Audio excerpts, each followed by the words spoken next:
Dear students, आज हमारा नया चैप्टर है चैप्टर 8 इलेक्ट्रोमैग्नेटिक वेव्स। ठीक है ना। इसमें जो पहला टॉपिक है, इंपॉर्टेंट टॉपिक है डिस्प्लेसमेंट करंट। ठीक है। What is displacement current? You will know, you already know whenever charges move there will be a current, and when there will be a current moving there will be a magnetic field. Suppose we have a current here passing through this is a conductor, then magnetic field will circulate around it as per the thumb rule, right hand thumb rule. ऐसे magnetic field इसमें आएगा। ठीक है ना, in this direction यहाँ पर ऐसे। ठीक। now if there is a gap here, अगर यहाँ पर गैप है, कंडक्टर कट हुआ है, would you expect, let us suppose that this is time changing current, ठीक, would you expect that here current will be also in this part of the conductor? No, क्योंकि यहाँ पर gap है, insulation है। ठीक है ना, so there will be no current in it. Now let us see the situation here.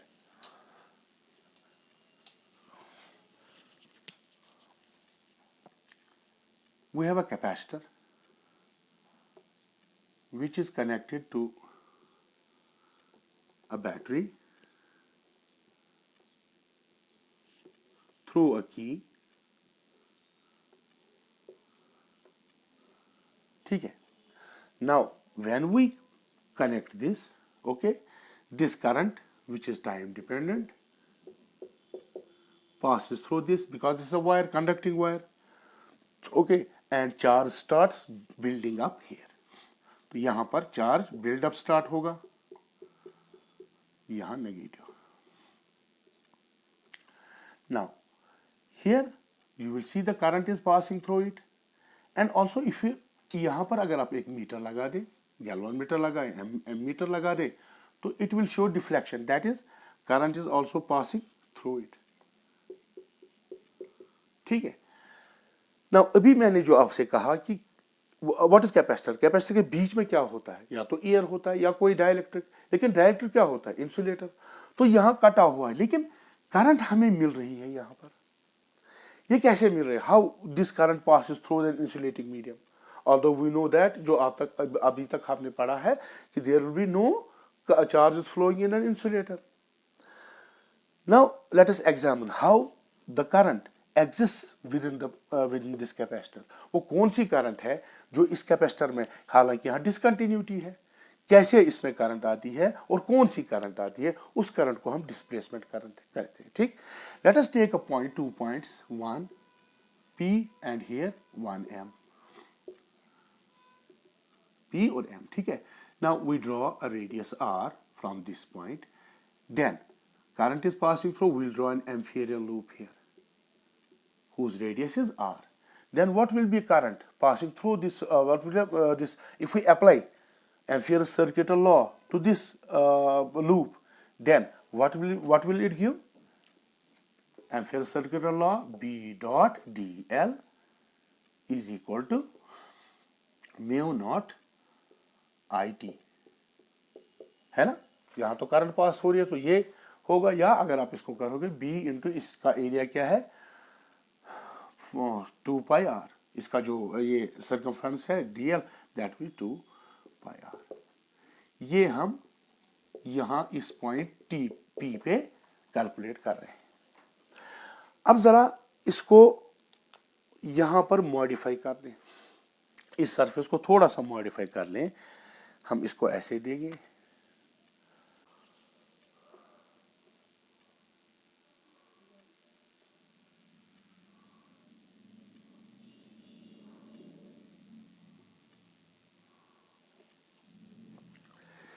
let us examine this surface which has same perimeter जो इससे पहले हमने ब्लैक बनाई थी।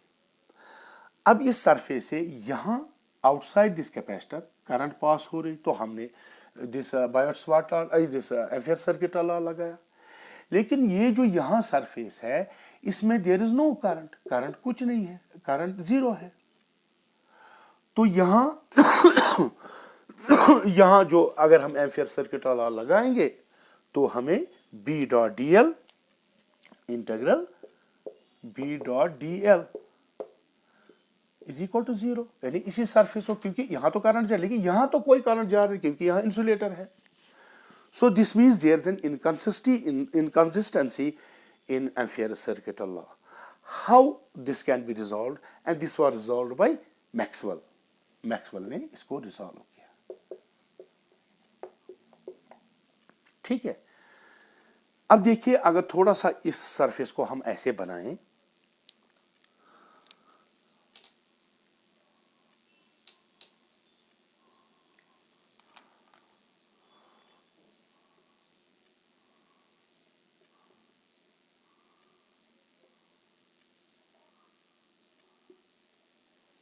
अब यहां पर एग्जामिन करेंगे हम.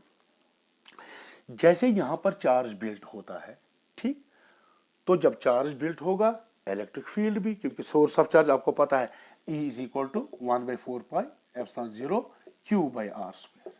तो Q है सोर्स ऑफ इलेक्ट्रिक फील्ड. तो जब चार्ज बढ़ना हो जाएगा यहां इलेक्ट्रिक फील्ड चेंज होता जाएगा, और इलेक्ट्रिक फील्ड अगर चेंज होता जाएगा, आपको गॉस लॉ पता है, integral E dot ds is equal to phi. तो फ्लक्स, इलेक्ट्रिक फ्लक्स भी चेंज होता जाएगा. तो इस सरफेस से जो है इलेक्ट्रिक फील्ड जा रहा है, ठीक ऐसे, और उसकी वजह से इलेक्ट्रिक फील्ड कांस्टेंट भी नहीं है क्योंकि यहां चार्ज अब बिल्ड हो रहा है. इलेक्ट्रिक फील्ड जो है विद द टाइम चेंज हो रहा है, ठीक. So we know that electric flux phi E is equal to EA. इसका मैग्नीट्यूड खाली वेक्टर नहीं लिखा. A is the area of this plate, ठीक है, EA. Now electric flux. Now since this is changing here, electric field, because charge is building up, and charge is building up, electric field will change. गिर रहा हो charge या बढ़ रहा हो, electric field will change. Now if we differentiate it, dE phi E by dt is equal to dEA by dt. Now A can be taken outside this, dE by dt यहां तक आ गया. Now आपको पता है, now E is equal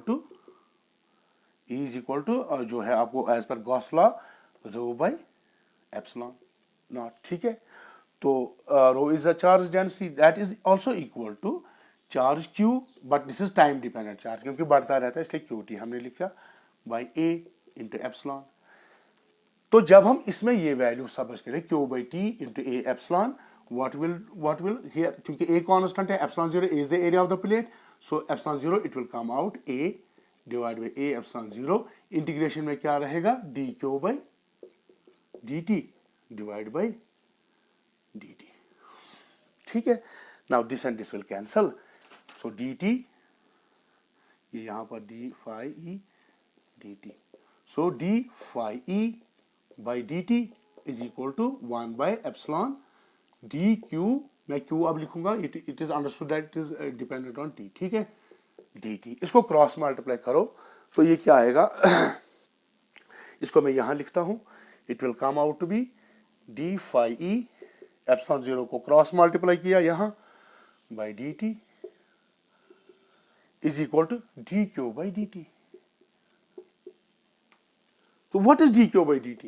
आपको पता है, it is current, but which current? It was not here, ठीक, it was inside this. This current is called displacement current, ID.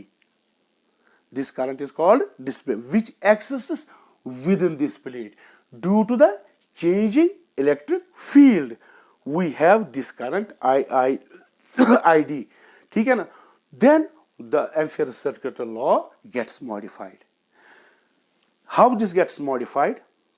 Now we will see. पहले आप इसका स्क्रीनशॉट लगाओ, ठीक है, ओके. नाउ इसको मैं रब कर देता हूं.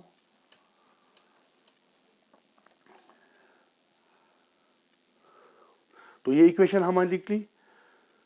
Now this Ampere's circuital law gets modified, B dot dl. Now it is not I which is here, it is also here. This current now consists of two parts. IC, the conduction current which is conducted due to the electrons, plus the displacement current ID, ठीक है. तो this ampere circuit law, if we move further, now IC हमको पता है, तो mu IC ID भी हमने देखा, epsilon not d phi E by dt into mu naught.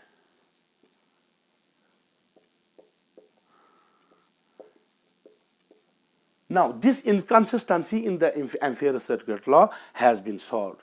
The current inside the this capacitor, where there is no movement of charge due to the changing electric field, ठीक है ना, and outside it is due to the conduction current. So if we apply now this law to this, now अगर यहां पर लगाएंगे तो magnetic field generate होगा B, that is then ID is equal to 0, यानी ये पार्ट 0 होगा तो ये हमें म्यू 0 IC आएगा, ठीक है ना। अगर इनसाइड दिस लगा दें तो हमें क्या होगा, IC will be equal to 0, then this equal 0, then B dot DL inside the capacitor will be mu naught d phi E by dt. Thus we saw that हमें पता है changing magnetic field, Faraday's law, changing magnetic field produces an electric field. Whenever there is a change in the magnetic flux linked to the coil, so changing जो Faraday's law था, changing magnetic field produces electric field. And here we have seen that changing electric field produces the magnetic field.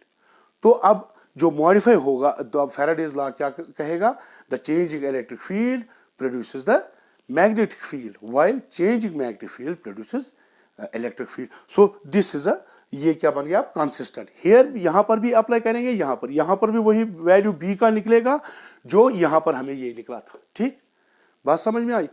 तो ये है, तो this is one of the equations of Maxwell fourth equation, and this is called modified ampere circuital law और ampere Maxwell circuital law. ठीक है. So this was all about this. अच्छा, अब अगर हम यहां पर एक बात देखिए, अब जो यहां पर कौन सी करंट एग्जिस्ट करती है, displacement current. Though it is actually not a current, it is due to the change in the electric field, but we have called it an displacement current. अब करंट इस डायरेक्शन में है, ठीक है, इस direction. Where will the magnetic field? देखिए, current अगर इस डायरेक्शन में है I D, so magnetic field right hand thumb rule करके ऐसे आएगा. So it will be like this. ठीक है, तो मैग्नेटिक फील्ड आपका ऐसे आएगा. That will be here ऐसे. अगर मैं यहां बना दूं, it will be into the plane of paper. ठीक है, ऐसे. So it will be into the plane of paper. इस डायरेक्शन में यहां, ठीक है, within this capacitor. ओके, अब आउटसाइड भी वही है और इनसाइड भी है, तो ये कंसिस्टेंसी इसने खत्म कर दी. ठीक है ना. This was all about displacement current, and this is very important topic. ठीक है ना. तो इसकी कॉन्सिक्वेंस क्या है, we have the this changing electric field and changing magnetic field, that is principle behind the electromagnetic waves जो generate होती हैं changing magnetic field and changing electric field, वैसे यानी time dependent electric and magnetic field से. तो वो हम next topic में कर देंगे. ठीक है.